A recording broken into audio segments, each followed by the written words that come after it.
نحمده ونصلي على رسوله الكريم أما بعد فأعوذ بالله من الشيطان الرجيم بسم الله الرحمن الرحيم إن الدين عند الله الإسلام صدق الله مولانا العظيم. انتہائی معزز و محترم د ضلع پشاور غیر پختنو اہل مدارس طلباء علماء او د جمعیت علماء اسلام د کاروان او د قافلے انتہائی معزز ملګرو، زه د دغه ویډیو پیغام په ذریعه سره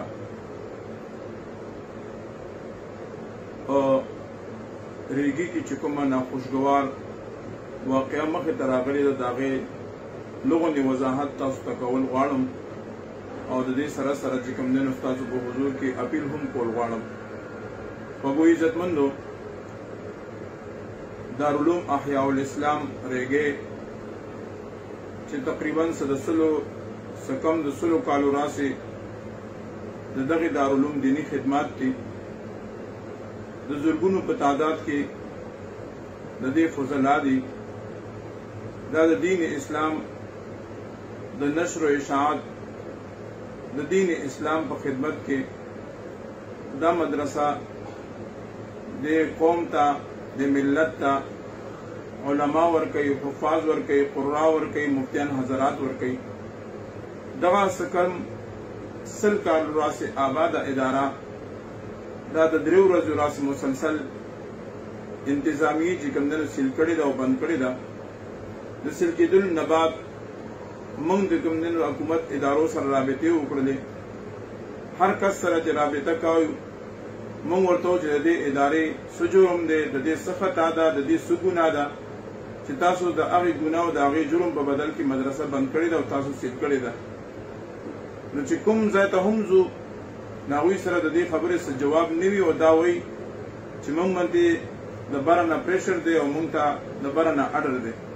نو موږ تر اوسه پورې په دې باندې پوه نه شو چې دا مدرسه د کوم جرم په پاداش کې دا بنده شوې ده، دا سیل شوې ده، دې ته تاره لګېدلې ده. او په دې باندې پوه نه شو چې هر افسر ته او هر ذمه دار سړي ته چې موږ ورځو نو هغوی وایي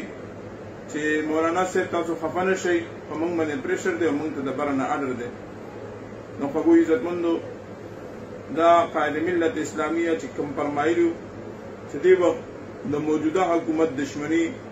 دا د علماو سره ده، دا د مدارسو سره ده، دا د خانقاهونو سره ده، دا د تبلیغي مراکزو سره ده، دا د نیکانو خلکو او چې کوم خلک مذهب پسند دی دا د هغې خلکو دشمن حکومت دی. نن هم دقرنګې دی د خپلې رویې اظهار په دې انداز باندې وکړلو چې یو ډېره لویه عظیمه او یو ډېره لویه اداره چې په هغې کې په دې وخت کې سوونو طلبا سبق وایي هغوی ته تاله ولګوله او دغه طلبا چې کوم دی نن 3مه ورځ ده چې د خپل تعلیمي سلسله د دوی چې کوم دی نو معطل شوې ده او سهار طلبا مدرسې خواته راځي او مدرسې ته تاله لګېدلې ده او هېڅ چاته دا پته نه لګي چې دا د کوم جرم او د کوم خطا په بدل کې انتظامي دا بنده کړې ده. نو زه نن د دغې پیغام د دغې ویډیو پیغام په ذریعې سره ادارو ته هم دا پیغام ورکول غواړم چې دا کومه رویه چې ستاسو ده دا دین دشمن رویه ده، دا اسلام دشمن رویه ده، دا علما دشمن رویه ده، دا مدارس دشمن رویه ده. او زه ورته دا ویل غواړم چې د دغې دشمنۍ نه تاسو چې کوم دی نو باز راشئ او داسې قسمه اقدامات چې دا غیر آئیني دي، غیر قانوني دي، غیر دستوري دي، غیر اخلاقی دي او غیر اسلامي، دا مونږ ته بالکل نه دي منظور. په دغه سلسله کې مونږه سبا 11 بجې د یو پرامن احتجاجي مظاهرې مشرانو اعلان کړی دی.